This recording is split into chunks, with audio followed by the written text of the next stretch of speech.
So it's been a while since I've talked about Alan Moore on this channel. I swear, I don't actually mean to sound like I hate Alan Moore, because I don't. I actually really enjoy Alan Moore's work, at least most of his work. The thing is, Alan Moore is fundamentally interested in things that I'm not. He's interested in deconstructing superheroes and showing them at their worst, and to me, that's the opposite of why you should be writing superheroes. Superheroes are meant to inspire, in my opinion, and while you can break them down, it's not really all that fun or all that entertaining to just watch people being miserable. And honestly, as much as I give him crap for, writing Watchmen and, in my opinion, possibly ruining comics, he's not actually that bad of an author. He's not that bad of a writer. He writes really well and writes really entertaining stories when he's interested. He himself refers to Watchmen as his own personal bad mood, and that really comes through in the work. So rather than focus on that, I'm going to focus on something that I enjoy and that clearly Alan Moore also enjoyed writing. Don't get me wrong, it's still got all of the problems that Alan Moore works do, in that it's just as pessimistic and it's filled with just as many assholes, but it's entertaining and, in my opinion, a little more thought-provoking than Watchmen is. And so now we're going to get into the League of Extraordinary Gentlemen, or what you might call Alan Moore ravaging all of the public domain for works that he can use as his own. Now, Alan Moore's use of public domain figures is not all that strange or uncommon. In fact, lots of people use the same figures he does. What's interesting about it is that he takes all of these literary figures and writes them like you might write a superhero team. Now, this doesn't really work because he's not really interested in writing superheroes, but him taking the same concept and applying it to literary figures is, in its own way, very interesting. Because what Alan Moore loves is writing interpersonal relationships, and that comes through in League of Extraordinary Gentlemen in a way that it doesn't in Watchmen.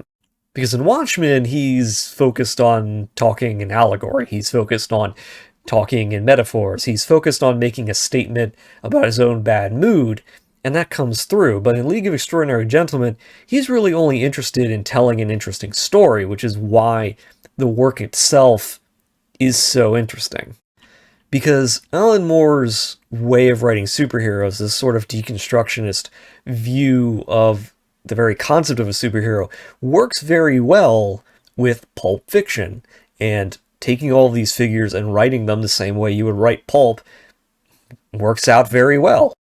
In fact, the only thing that really doesn't work through the whole work is that it's weirdly paced. Things happen really quickly and then suddenly screech to a stop. And then other times it will just jump ahead to major events happening. And the artwork isn't really all that great either, but I'll excuse it because it fits the style of story that he's trying to tell. And I have to say that the two villains he picked out, Moriarty and the aliens from War of the Worlds, work very well as antagonists. But ultimately, despite all the things I've said, again, Alan Moore's really focused on this being a character study. He's interested in writing these characters, writing their interpersonal relationships, and kind of seeing how it all shakes out. And he's not afraid to write them in the way that I think he thinks they should be written. By which I mean, he writes them as close to the books that he's referencing as he can, for good and for ill, because that means that some of the characters are just complete assholes, and they aren't all that fun to read about.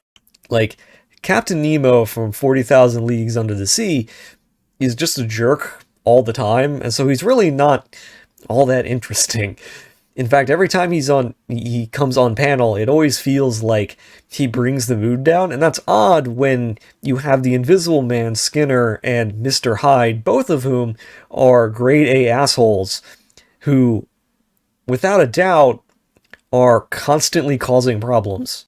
But Skinner is just an out-and-out villain, really, and in fact, he's probably the most despicable character in the series, which kind of fits, I suppose, because again, The Invisible Man as a book is not particularly cheerful in terms of its main character. And Mr. Hyde is there as a character study, because despite the fact that he's a monster and spends his time doing horrible things, he's often the most likable character, which, again, is kind of interesting because of the dynamic of him being intentionally awful and doing awful things, but does them in such a way that we want to root for him. Like, there's a scene where he does awful, awful, unspeakable things to the Invisible Man off-panel, and yet we are rooting for him because of the things that the Invisible Man has done. This is what I mean when I say that Alan Moore nails the interpersonal relationships and nails the character study in this work. Because he's a master of things that aren't shown and things that aren't said. Things are implied, and they're way stronger than things that he would show us directly. Here's a good example of this.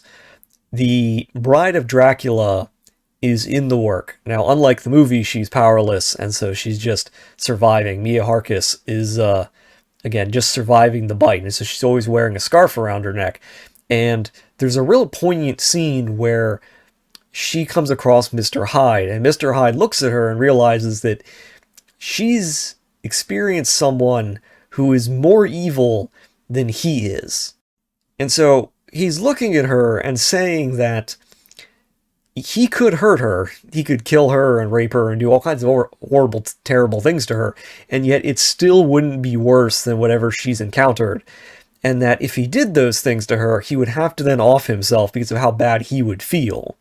Keep in mind, Mr. Hyde is meant to be the uncontrolled evil side of Dr. Jekyll, and so the fact that he realizes that he would feel bad shows all the terrible things that she's gone through.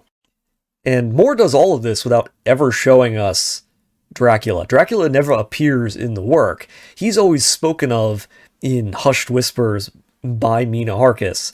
She's always talking about him as a monster, and when he's referred to by other characters, it's done so in a way that makes us realize that he's way worse than he could ever be if Moore actually showed him. Because again, the fact that Mr. Hyde says this about Dracula, not from meeting him, but from meeting one of his victims, makes Dracula such a looming presence that he wouldn't be if he actually appeared in the work. The other thing is that Moore realizes that there are ways to build sympathy and ways to hate characters without them actually having to do terrible things. So I'm going to contrast this for the moment with the way that a lot of modern supervillains are written. So a lot of modern day supervillains, like the Joker, for example, really a lot of Batman villains, are written so that they just kill people wantonly and without remorse. So like you'll just see them kill people, and that's meant to signal to the reader that they are bad people and to get us in this mood where we want to see them punished, basically. But because it's done so much, we're kind of inoculated to it. We're not really like affected by random images of the Joker killing people the way we probably used to be, or the way we probably should be, because we've seen it so many times.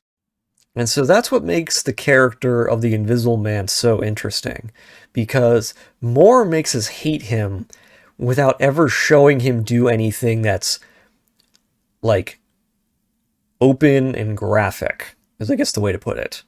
Like, we know that the Invisible Man is a terrible human being because he's introduced as apparently raping nuns because he pretended to be a ghost because he's invisible, to have sex with them and impregnate them.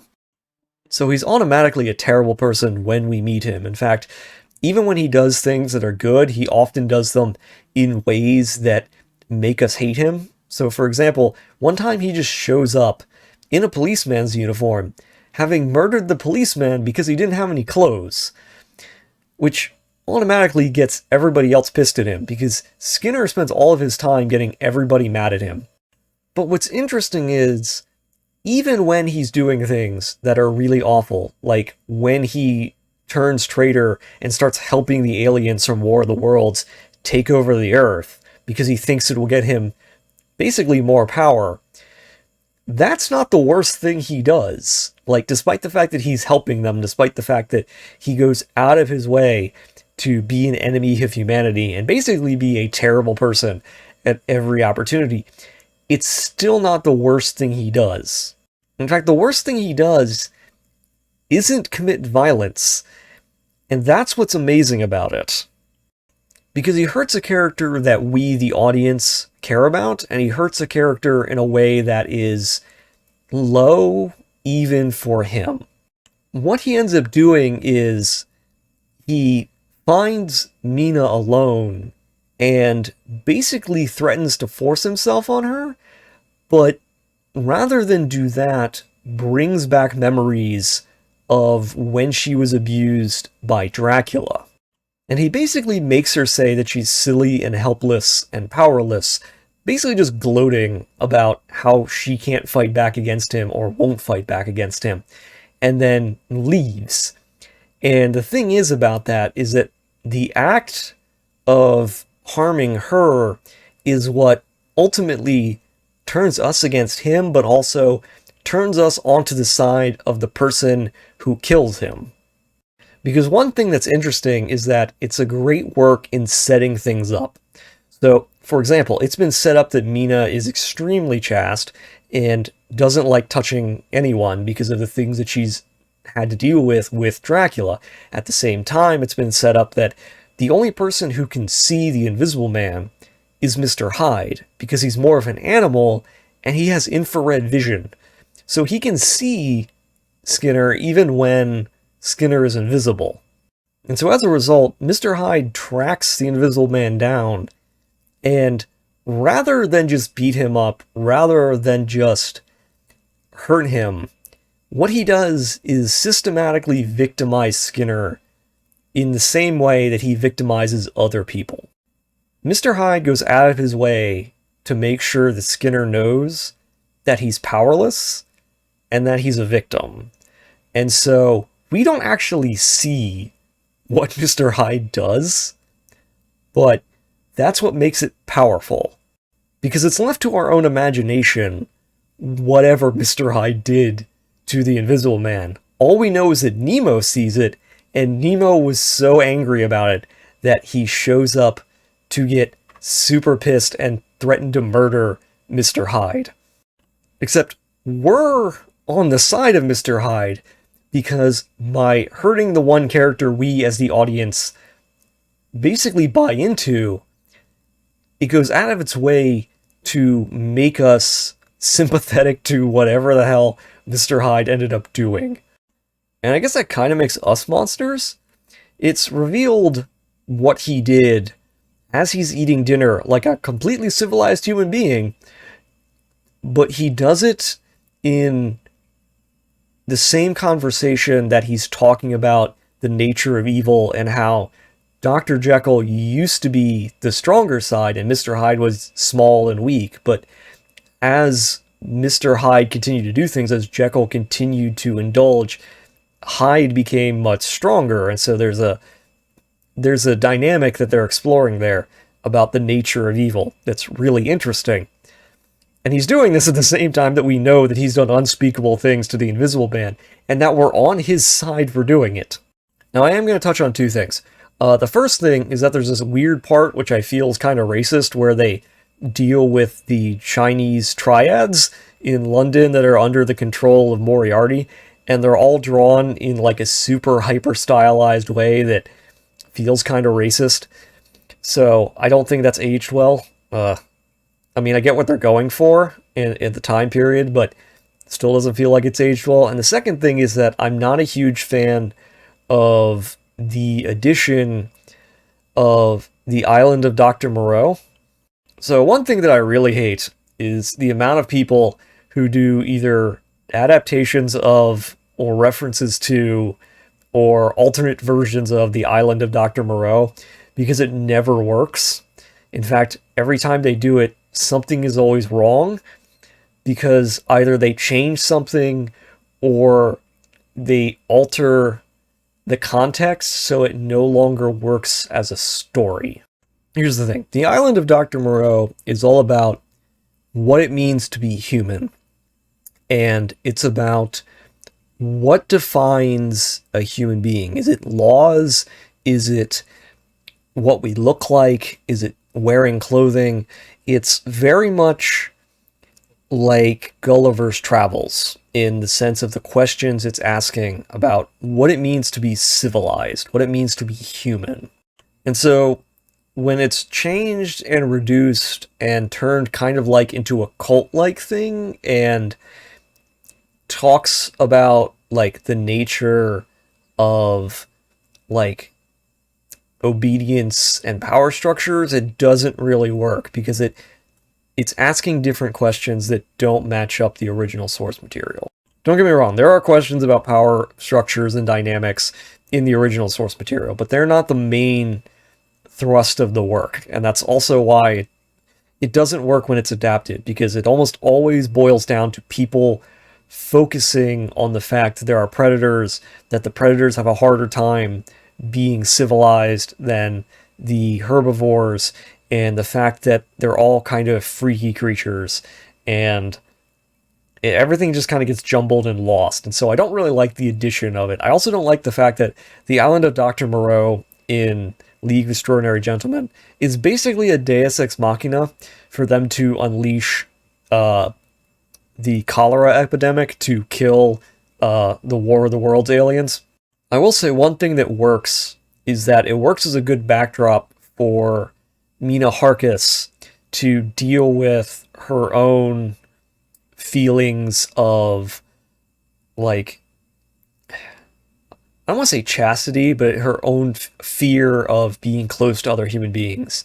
And there's a great relationship between her and Quartermain, and I haven't really talked about him because unlike the movie where Sean Connery is basically given the starring role, in the League of Extraordinary Gentlemen graphic novels, Mina Harkis is the main character.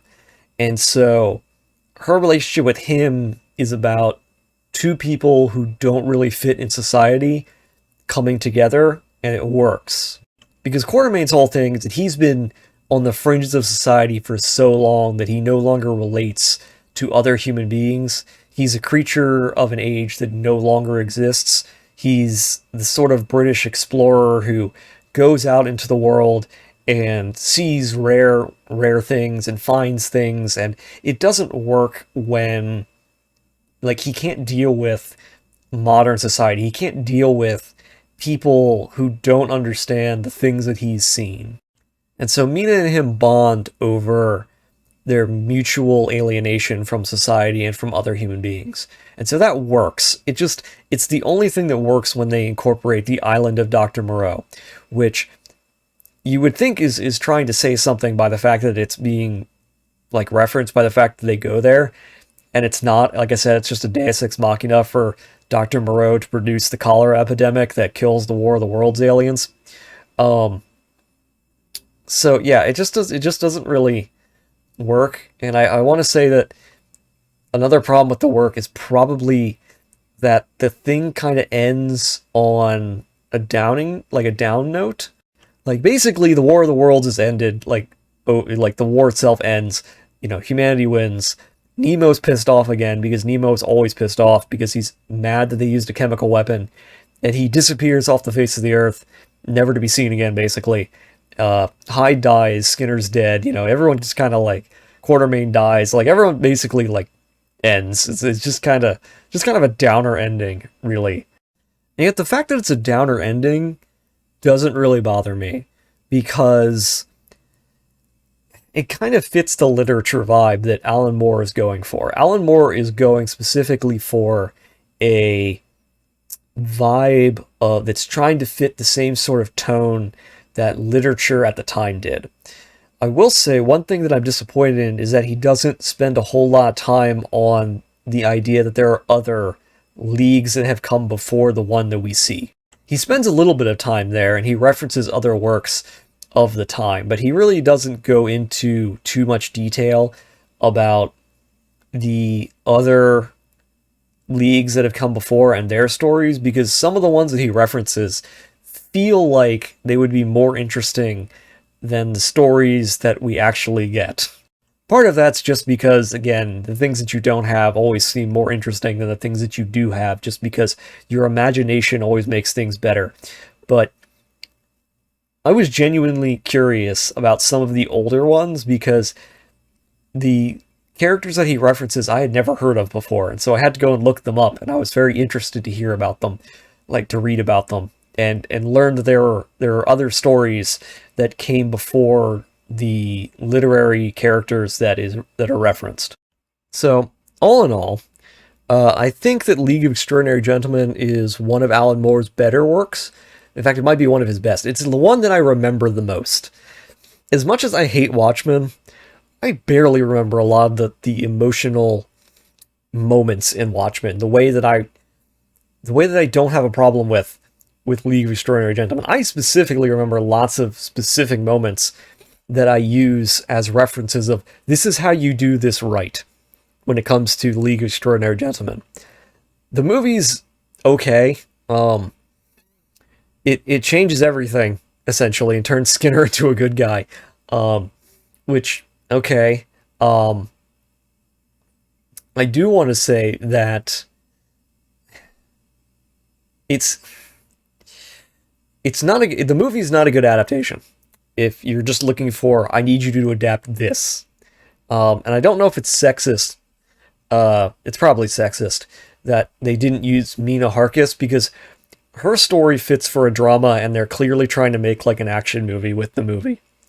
And I'm pretty sure the reason that Quartermain's the main guy is that Sean Connery was the big actor that they got for it. So, that works. Honestly, it's not that it's a bad movie, it's just that it's not a good adaptation. So, yeah, like, if all you know is the movie from League of Extraordinary Gentlemen, you're going to be really disappointed reading the comics, because the 2 volumes are nothing like the movie at all. But they're good. In fact, I think it might be Alan Moore's best work. It might be despite the fact that of all the negative things I said, it's probably the one that I like the most. And so, yeah, check it out. Alan Moore's not a bad writer at all. I know I basically made this video only because I realized that I've been very down on Alan Moore as a writer, and if I ever get around to talking about Swamp Thing, yeah, I'm going to be very harsh towards him again. But League of Extraordinary Gentlemen is very good, and if you're even remotely curious about it, you'll probably enjoy it. So, yeah, see y'all later.